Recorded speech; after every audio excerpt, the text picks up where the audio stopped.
Salve, salve, concurseiro, tudo bem? Sou o professor Eduardo Juppe, professor de matemática, e estou aqui para falar com vocês hoje um pouquinho sobre conjuntos numéricos. Quem são esses conjuntos? Nada além do que a gente já não conheça. Conjuntos naturais, conjunto dos inteiros, dos racionais, dos irracionais e o conjunto dos reais. E ver um pouquinho de suas propriedades e como que cada um funciona. São propriedades bem simples, bem tranquilas, que a gente acaba fazendo isso aí sem se tocar que é propriedade particular de cada um, que é tão natural para a gente que a gente às vezes nem observa que isso tem uma peculiaridade para cada um. Primeiro conjunto que nós temos aqui, conjunto dos naturais. Quem é o conjunto dos naturais? Esse conjunto surgiu com a necessidade da contagem. Com essa necessidade da contagem, a gente sempre conta com elementos inteiros e positivos. Por exemplo, você vai contar a quantidade de pessoas numa sala de aula. Por mais que você não goste da pessoa que está do seu lado, você não vai contar meia pessoa, tem 1,5 pessoa. Não tem como. É 1, 2, 3, 4 e sempre uma quantidade positiva. Não posso falar que numa sala de aula tem menos 5 pessoas. Como vai ter menos 5 pessoas? Não faz sentido. Então, os números naturais, quem são eles? Você pode ter nenhuma pessoa, 0 pessoas, ou você pode ter 1, 2, 3, 4 e assim por diante. Até onde vai? Até onde você quiser. Até onde você aguentar contar. Se contar até o infinito, você conta até o infinito. A representação geométrica desse conjunto dos naturais, a gente consegue colocar esses elementos aqui. Começando a partir do 0, a gente sabe que tudo que está à direita é maior, como 1, 2, 3 consecutivamente são maiores que os anteriores. Então, a direita de 0 vai estar 1, a direita vai estar 2, 3, 4, 5 e assim por diante. Essa reta ela vai ao infinito, assim como esse conjunto dos naturais, ok? Então, o conjunto dos naturais é o mais simples de todos, basta a gente lembrar que é o conjunto da contagem. Basta a gente lembrar como a gente conta alguma coisa, que a gente vai saber quem são seus elementos. E aí aqui nós temos algumas observações sobre o conjunto dos naturais. Primeiro, para todo n pertencente aos naturais, n tem um sucessor. Esse azinho aqui significa para todo. Para todo n natural, n tem sucessor. Observa, peguei o 0. 0 é um número natural. Ok. Ele tem sucessor? Tem. É o próximo cara. Se eu escolher o 3, o 3 tem sucessor? Tem. É o próximo, que é o 4. Ah, eu escolhi 1000. Tem sucessor? Tem. Vai ser o 1001. E assim por diante. É sempre o próximo cidadão que vai estar à direita do seu elemento que você escolheu. Outra observação. O número natural anterior a todo n diferente de 0 é o antecessor. Por que o n tem que ser diferente de 0? Porque se eu escolher o n igual a 0, o 0 tem antecessor? Não tem. Os negativos não entram no natural. Então, eu não posso escolher o 0 para pegar o antecessor dele. Então, vai ser quem? Se eu escolher o 5, tem antecessor? Tem. É o 4. Se eu escolher o 3, tem antecessor? Tem. É o 2.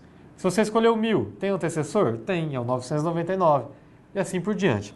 Então, todo natural, desde que ele seja diferente de 0, ele também vai ter antecessor. Outra observação. N mais 1, N mais 2, são números o quê? São números consecutivos. Basta a gente pegar aqui, por exemplo, n igual a 20, vamos supor. Se n é igual a 20, quem são esses caras aqui? É o 20, 20 mais 1, 21, 20 mais 2, 22 e assim por diante. São números consecutivos. É imediatamente o próximo que está à sua direita aí. Ok? Então essas são as nossas 3 principais observações do conjunto dos naturais. Com relação à nomenclatura, é o seguinte. Se eu escrever o n, o conjunto dos naturais, que é simbolizado por esse nzinho com essa barrinha dupla aqui, com o asterisco, significa que a gente está excluindo o elemento 0. Então, o nosso conjunto que era 0, 1, 2, 3, 4 e assim por diante, ele passa a ser 1, 2, 3 até o infinito. E a gente pode representar esse n com um asterisco ou n menos o conjunto com o elemento 0. E repare que este conjunto, com exceção do 0, ele é subconjunto do conjunto dos naturais. Por quê? Todo elemento que está aqui dentro, só falta o 0, ok? Então, o conjunto dos naturais, com exceção do 0, é um conjunto do conjunto, um subconjunto do conjunto dos naturais. O próximo conjunto que nós temos, a partir dos naturais, é o conjunto dos inteiros. Quem é o conjunto dos inteiros? É todo elemento natural que também pode ser negativo, ok? 0, 1, 2, 3, só que agora eles também podem ser menos 1, menos 2, menos 3, menos 4, e vai tanto para o mais infinito quanto para o menos infinito. Se a gente for representar isso aqui geometricamente, nós temos aqui o nosso marco zero, tudo que está à direita de zero é positivo, e vai até onde você quiser. Tudo que está à esquerda de zero é negativo, e vai até onde você quiser, vai decrescendo cada vez mais isso aqui. Se x pertence aos inteiros, então o cara que, se você escolher um cara, uma posição dele, ele tem que ser menor do que o cara que está imediatamente à direita dele, por relação de ordem. Se eu escolho, por exemplo, 2, o 2, quem que é o cara que está exatamente à direita dele? É o 3. 2 é menor que 3. Vou falar, mas isso é tão óbvio. É óbvio, mas se eu pego o menos 3 e o menos 2, dá uma vontade de falar que o menos 2 ou o menos 3, você pode acabar dando uma confundida aqui. Quem que está à esquerda? O menos 3 ou o menos 2? O menos 3. Então, o menos 3 é menor que menos 2, ok? Porque o menos 2 está exatamente à direita de menos 3. Então, essa relaçãozinha aqui vale para isso para nós, para a gente identificar quem que vai ser o maior, quem vai ser o menor. Então, se eu escolho um valor qualquer, o cara que está exatamente à direita dele sempre vai ser maior que ele. Não precisa ser o primeiro, você pode ter 10 posições à direita, que ele vai continuar sendo menor, porque aí a questão, quanto mais para a direita, menor o elemento vai ser em relação a ele. Se a gente pegar aqui, por exemplo, o antecessor de menos 15, aqui gera uma confusãozinha, às vezes. Você está lá, o antecessor de menos 15 é 14, né? Não é bem assim. Se a gente colocar isso aqui na reta, nós vamos ter lá o menos 15, tem aqui o menos 14, temos aqui o menos 16. O menos 14 é o sucessor de menos 15, porque ele está à direita de menos 15. Quem que é o antecessor? O antecessor é o cara que está à esquerda. Então, o antecessor de menos 15 vai ser o menos 16, pela propriedade que a gente acabou de ver. O menos 16 é menor que menos 15, portanto, ele é antecessor de menos 15. E o sucessor de menos 7 vai ser o menos 6. Pela mesma situação aqui, ó. Temos aqui o marco zero, menos 7, menos 6. Se é o sucessor, eu quero o cara que está à direita dele. Quem que está à direita? O menos 6. Então, o sucessor de menos 7 é o menos 6 e não o menos 8, como a gente tende a querer pensar. 8 é maior que 7, então o sucessor de 7 é 8. Isso vale para valores positivos. Valores negativos, a gente sempre tem que pensar quem está à direita dele ou à esquerda, se for o caso de antecessor. Da mesma forma do conjunto dos naturais, a gente consegue estabelecer algumas nomenclaturas aqui. Conjunto dos inteiros, com esse asterisco, significa que a gente eliminou o zero, assim como lá nos naturais. Então vem lá do menos infinito, pula o zero, 1, 2 e vai para o mais infinito. O z com esse maisinho são os inteiros não negativos. Os inteiros não negativos, 1, 2, 3, 4, 5 e assim por diante. O z com o negativo são os inteiros não positivos. Quem são os inteiros não positivos? Você vem lá do menos infinito até o menos 1. Fala, mas e o zero? O zero é o zero, ele é neutro. Fala, o zero é positivo? Não, o zero é negativo? Você não escreve menos zero. Isso não existe, ok? O zero é um elemento neutro. Então, os inteiros positivos, começa do 1, vai até o infinito. Os inteiros negativos vêm do menos infinito e para no menos 1. Beleza? Conjunto dos racionais. Aqui a coisa começa a ficar mais interessante e mais legal da gente trabalhar. Já começa a ter umas definiçõezinhas a mais para a gente pensar. Conjunto dos racionais a gente simboliza por essa letra Q. É todo x tal que x pode ser escrito como A sobre B, onde A e B pertencem aos inteiros e B tem que ser diferente de zero. Esse b diferente de zero é o que a gente chama de primeiro mandamento da matemática. Como assim, primeiro mandamento? É o pecado que você nunca pode cometer. Está lá em Êxodo 20, versículo 31, se você quiser conferir depois. Esse pecado jamais, não tem perdão. Se cometer um crime desse, falar que o seu denominador é zero, é inferno na hora, você não tem retorno. Não existe esse tipo de situação na matemática. 2 dividido por zero. Como que eu vou dividir 2 por nada? Não tem como. Mesma coisa, 15 por zero. Não tem como. Isso aqui não é definido, não existe na matemática, ok? 0 dividido por zero, isso pode até existir, mas a gente fala que é uma indeterminação. Indeterminação.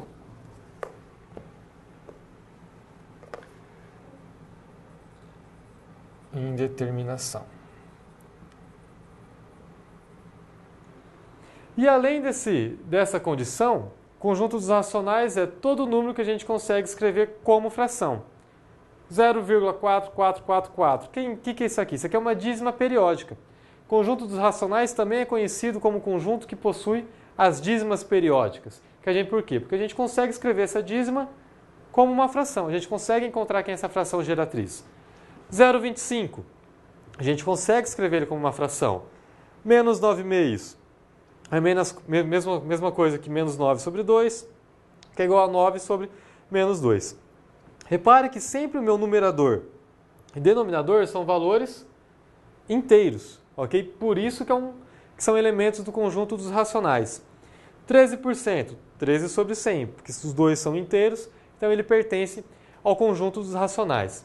Fala, professor, mas eu não sei transformar isso aqui. Como que eu faço para transformar uma dízima periódica em fração? Já vou te mostrar agora. Então vamos lá descobrir como que a gente faz para encontrar essas frações geratrizes, né? Toda vez que a gente tem uma dízima periódica, é sinal que a gente consegue escrever esse número em forma de uma fração. E quem é essa fração? Bom, apesar que eu já tinha colocado a resposta ali anterior, que é 4 nonos, vamos fazer de conta que a gente não sabe que é 4 nonos. Então eu vou chamar isso aqui de x, ok? Então 0,4444 é igual a x. O período dessa dízima, ela está acontecendo de quantas em quantas casas? Repare, é imediatamente uma a uma. É 4, 4, 4, 4, 4. Então, nosso período aqui a gente fala que ele é 1. Portanto, se ele é 1, a gente trabalha com a base decimal, a gente vai multiplicar toda essa equaçãozinha aqui por 10. Um período, 1 zero. Multiplicando isso por 10, nós vamos ter 4,444, que é igual a 10x. E aí, o que nós fazemos? A gente subtraímos a segunda na primeira equação. Tudo que está depois da vírgula. 4 menos 4, menos 4, menos 4, menos 4, isso aqui vai dar 0. 4 menos 0, sobra 4. Do lado direito aqui, 10x menos 1x é 9x. Isolo x, nós temos que x é igual a 4 nonos. Então está aí a nossa fração geratriz que gera essa dízima periódica, ok? Ah, professor, e se fosse, por exemplo, 0, 12, 12, 12, 12, 12? Nosso período está acontecendo de duas em duas. Então você multiplicaria isso aqui por 100 e faria o mesmo processo. Multiplica por 100, vai chegar aqui numa constante aqui depois da vírgula, subtrai, faz o isolo x, encontrou a sua fração. Não tem segredo, ok? Vou fazer uma com duas casas para vocês.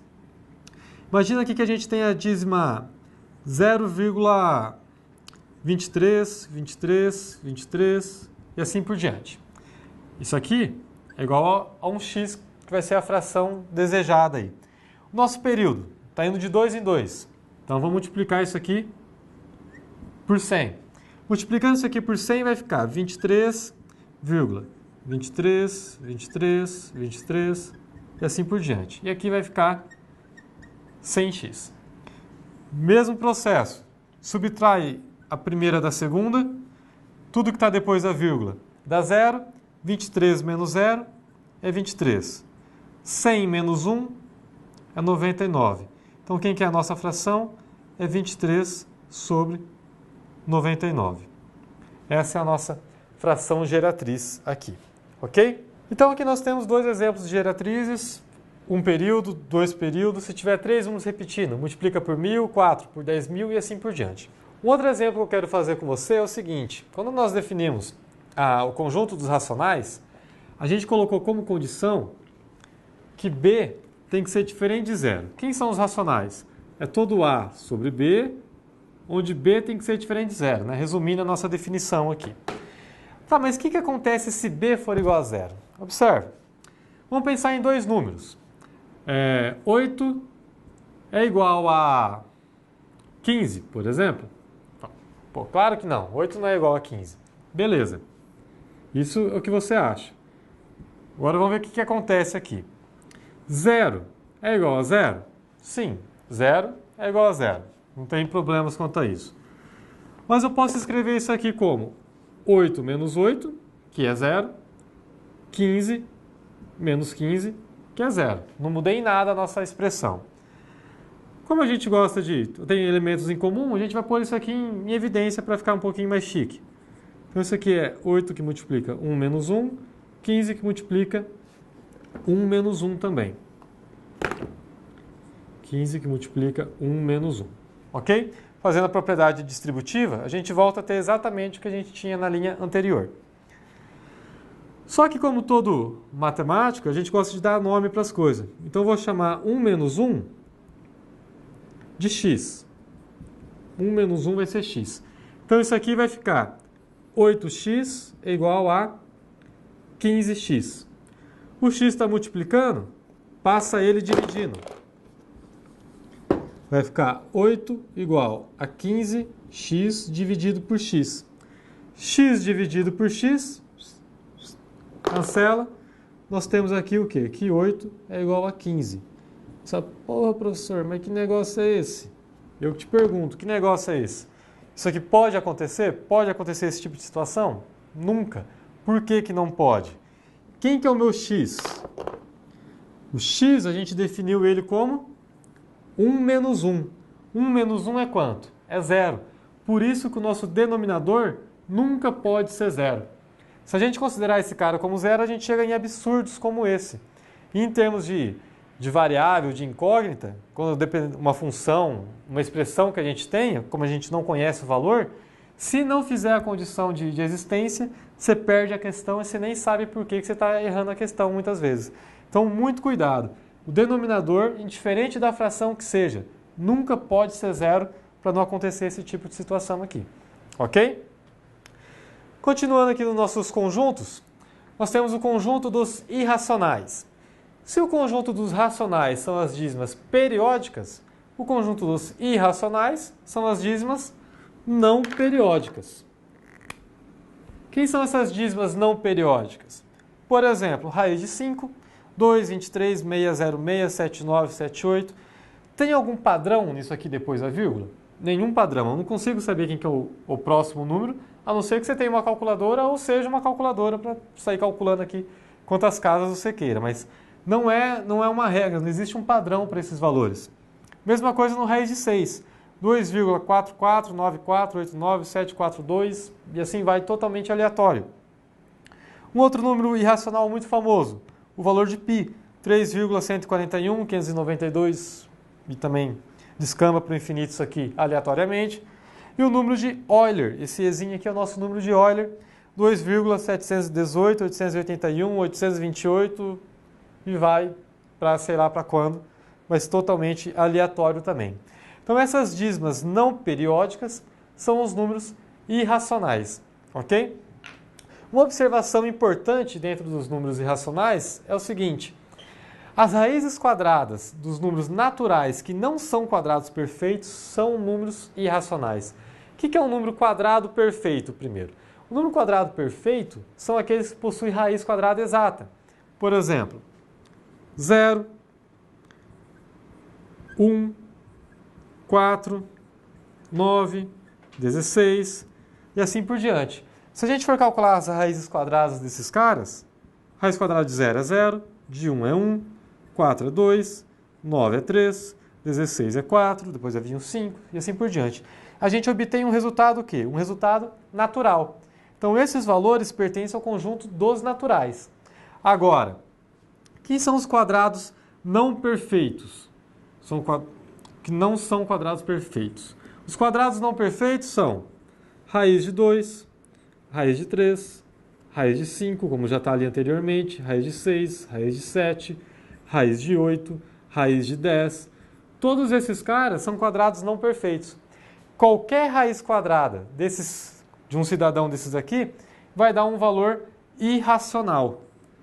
São dízimas não periódicas. Ok? Para fechar toda essa ideia de conjuntos numéricos, nós temos o seguinte: conjunto dos reais. Quem são o conjunto dos reais? É a união dos naturais com os inteiros, com os racionais, com os irracionais. Como que a gente pode representar isso? Através do nosso diagrama de Venn. Primeiro conjunto que a gente viu, conjunto dos naturais. Nós temos lá o 0, 1, 2, 3, 4 e assim por diante. Mas todo natural, ele também é um inteiro. Ou seja, o que a gente definiu agora há pouco? Que o inteiro são os naturais que também podem ser negativos. Então, os naturais estão dentro dos inteiros, com exceção dos negativos, que está nessa parte de fora aqui. Todo inteiro pode ser racional. Então, o conjunto dos naturais e dos inteiros está dentro dos racionais. Fala, professor, mas o inteiro a gente não escreve ele como fração. Claro que escreve. Por exemplo, se eu pegar o 2, está escrito como fração? Tá. Eu não posso escrever assim, ó. 2 dividido por 1 é 2, que é um número inteiro, e também está na representação racional. Portanto, todo inteiro é racional. E aí nós temos aqui um parênteses, como se fosse, para o conjunto dos irracionais, que são as dízimas não periódicas. E a união de tudo isso forma o conjunto dos reais, ok? Unindo o natural com os inteiros, com os racionais, com os irracionais, dá o conjunto dos reais. Em outras palavras, a gente pode dizer o seguinte, que o conjunto dos naturais está contido nos inteiros, que está contido nos racionais, que está contido nos reais. Cuidado, essa relação de contido não vale para os irracionais. Ele é um casinho à parte aqui, ok? Ele só entra na união, mas na relação de contido, não. Beleza? Para finalizar esse conjuntos numéricos, resolvi o exercício com você. Leia as afirmações a seguir. Primeira afirmação. Os números naturais são aqueles inteiros não positivos mais o zero. Repetindo. Os números naturais são aqueles inteiros não positivos. Não positivo, sendo não positivo, sinal que são os valores negativos. Né? A gente viu aqui agora há pouquinho, quando a gente coloca os inteiros com o menusinho embaixo, é o menos 3, menos 2, menos 1, vai para o infinito, que são os inteiros não positivos. Isso é natural? Não. Natural são os positivos. Portanto, a afirmação 1 é falsa. Afirmação 2. Os números irracionais são aqueles que representam dízimas periódicas. Não, a gente acabou de ver que os irracionais são dízimas não periódicas. Dízimas periódicas são os números racionais. Portanto, afirmação falsa. Terceira afirmação. Os números reais representam a soma dos números racionais com os irracionais. Perfeito. Observe. Quem que é o conjunto dos racionais? O conjunto dos racionais, a gente pode representar eles da seguinte maneira.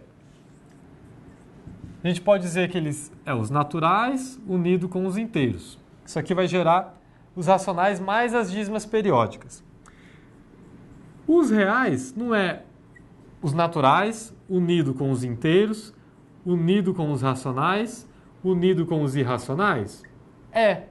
Bom, mas todo esse cara aqui, eu posso trocar simplesmente pelos racionais, unido com os irracionais, que nos dá o conjunto dos reais.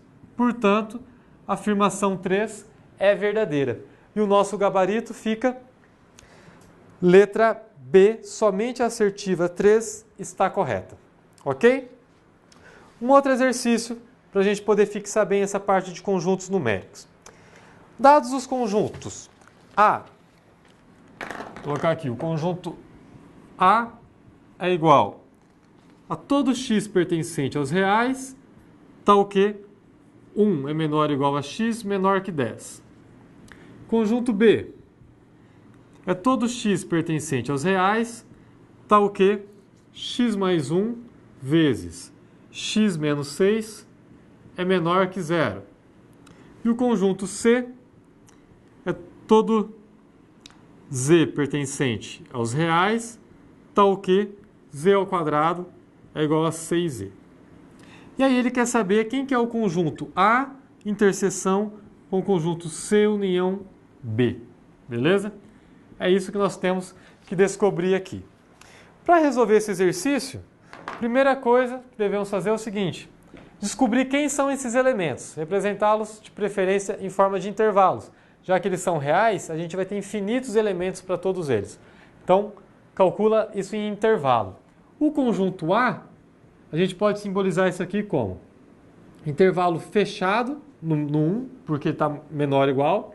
Então, intervalo fechado no 1 e vai aberto no A. No A não, desculpa, no 10. De 1 a 10, intervalo fechado no 1, aberto no 10. Conjunto B, vou deixar por enquanto, já vou fazer. O conjunto C. O conjunto C é todo z ao quadrado igual a 6z. Resolve isso aqui. 6z, z ao quadrado, é igual a 6z. O que é z ao quadrado? É z vezes z. Se o z está multiplicando, passa dividindo, cancela esses dois, nós temos que z é igual a 6. Então esse é o nosso conjunto C. O conjunto C é dado pelo elemento 6, ok? Que é o único que satisfaz essa condição aqui. Agora, conjunto B. Conjunto B nós temos o seguinte: x mais 1, que multiplica x menos 6, menor que 0. Então, para a gente resolver isso aqui, aplica a distributiva. X vezes x vai dar x ao quadrado, menos 6x, mais x, menos 6, que tem que ser menor que 0. Menos 6x com mais x, isso aqui vai ficar x ao quadrado, menos 5x menos 6, menor que 0. Então, fazendo a distributiva aqui, nós encontramos x ao quadrado, menos 5x, menos 6, menor que 0. Para resolver isso aqui, você pode aplicar Bhaskara ou fazer por soma e produto. Fazendo por soma e produto, a gente precisa de dois valores que multiplicados dê menos 6 e somados dê 5 positivo. Troca o sinal desse cara. Que vai ser menos 1 e 6. Observa, menos 1 vezes 6 dá menos 6, menos 1 mais 6 dá 5. Troca o sinal, menos 5. Beleza. Essas são as nossas duas raízes. Tá, mas como que eu vou saber quando que ele vai ser menor que 0? Faz a representação geométrica. Se é uma equação do segundo grau, é uma parábola. Voltada para onde? Para cima ou para baixo? Quem manda é o cara do A. O A é positivo, então é uma parábola voltada para cima. Quem são as raízes? Menos 1 e 6. Beleza? Fora, mesmo sinal de A. Nosso A é positivo, então aqui é positivo, aqui é positivo. Dentro, sinal contrário de A. Então aqui é negativo. E quem que a gente quer? A gente quer menor que 0. Se é menor que 0, nossos valores têm que estar entre menos 1 e 6. Portanto, o conjunto B, ele vai ser um intervalo aberto em menos 1, que vai até 6 aberto. Beleza? Agora basta a gente calcular o que ele pediu no enunciado. O que ele pediu? Ele pediu A inter B, A inter C união com B. Vamos substituir esses valores aqui então. Ó. Conjunto A. Então nós temos o seguinte, que A é o conjunto de 1 a 10, intervalo aberto aqui no 10. B é o conjunto aberto menos 1 até 6. E C é o conjunto 6. Quando eu calcular C união com B, O único elemento de C é o 6, que não pertence ao conjunto B, porque esse cara aqui é intervalo aberto. Então, C união com B passa a ser o intervalo aberto em menos 1 até 6 fechado, porque agora eu estou incluindo esse elemento 6. E aí, basta a gente fazer A interseção com esse cara, vai ser o nosso conjunto A de 1 até 10, aberto, interseção com menos 1 até 6, fechado. De menos 1 a 10 e menos 1 a 6, quem que está em comum? Quem são os elementos em comum aqui? Os elementos em comum vai ser de 1 até 6, fechado. Essa é a nossa interseção desse conjunto, o que nos dá como resposta, como alternativa, a letra E. A letra E para nós aí é o nosso gabarito dessa questão. A interseção de A com a união de C com B é o conjunto fechado de 1 a 6, ok? É isso aí, nossos conjuntos numéricos a gente finaliza aqui. Bons estudos, dá uma revisadinha nessa teoria, nesses exercícios. Peguem mais exercícios e força nos estudos aí. Até a próxima.